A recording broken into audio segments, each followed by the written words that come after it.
अन्य समाचार तरफ नजर करिए અને વાત કરીએ જૂનાગઢની તો જૂનાગઢમાં શિવરાત્રીના મેળાને લઈને ગાંધીનગરમાં મહત્વની બેઠક મળી। શિવરાત્રીના મેળાને લઈને સરકાર સાથે સંતોની બેઠક મળી, જેમાં ભવનાથના મેળાના આયોજન મુદ્દે ચર્ચા થઈ। રાજ્ય સરકાર ભવ્ય આયોજન સાથે યોજશે આ મેળો। નાયબ મુખ્યમંત્રી હર્ષભાઈ સંઘવીએ બેઠક કરી। મેળાના આયોજનને લઈને અધિકારીઓ સાથે બેઠક થઈ, જેમાં સાધુ સંતો અને મહંતોએ મેળાના આયોજનને લઈને ચર્ચા કરી। રાજ્ય સરકાર આ વખતે ભવ્ય મેળાનું આયોજન કરશે।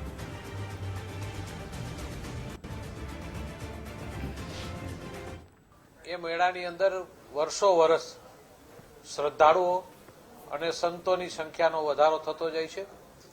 એ અનુસંધાને ગુજરાત રાજ્યના નાયબ મુખ્યમંત્રી આદરણીય હર્ષભાઈ સંઘવી સાહેબના નેતૃત્વ નીચે જૂનાગઢ મહાનગરપાલિકાના પદાધિકારીઓ, જૂનાગઢના અધિકારી તંત્રો અને સંતો સાથે આજે બેઠક યોજાણી અને આદરણીય નાયબ મુખ્યમંત્રી શ્રી હર્ષભાઈની એવી ઈચ્છા હતી, એમની લાગણી હતી કે છેલ્લા 2 વર્ષ થયા એ મેળાની અંદર આવતા હતા, એટલે એને એવું થયું કે મેળો એક આધ્યાત્મિકતાની રીતે એક નેશનલ લેવલ ઉપર આ મેળો યોજાય।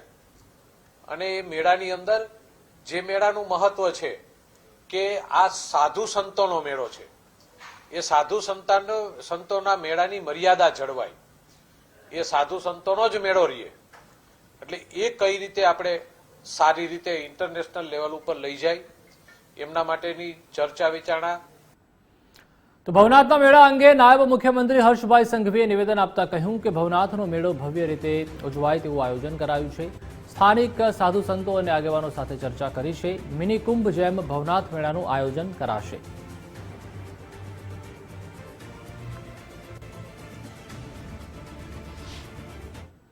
મિની કુંભ તરીકે પ્રચલિત અને જેની આસ્થા દેશભરના સાધુ સંતોમાં ખૂબ મોટા પાયે છે એવો ભવનાથનો શિવરાત્રીનો મેળો આ વર્ષે ખૂબ મોટા પાયે ઉજવાય તે માટે માનનીય મુખ્યમંત્રી શ્રી ભૂપેન્દ્રભાઈ પટેલના માર્ગદર્શનમાં અને પ્રભારી મંત્રીશ્રીઓની ખાસ લાગણી, ભારતીય જનતા પાર્ટીના સૌ જિલ્લાના આગેવાનોના જે વિચારો જોડે, સાધુ સંતો જોડે આજે બેઠક કરીને આ મેળો એ ખૂબ મોટા પાયે આ વર્ષે આયોજન થાય તે માટે ટુરિઝમ ડિપાર્ટમેન્ટ, કલ્ચરલ ડિપાર્ટમેન્ટ, રાજ્યના બીજા બધા જ વિભાગો સાથે મળીને આ વર્ષે ઐતિહાસિક શિવરાત્રીનો મેળો ભવનાથ ખાતે આયોજન કરવામાં આવશે।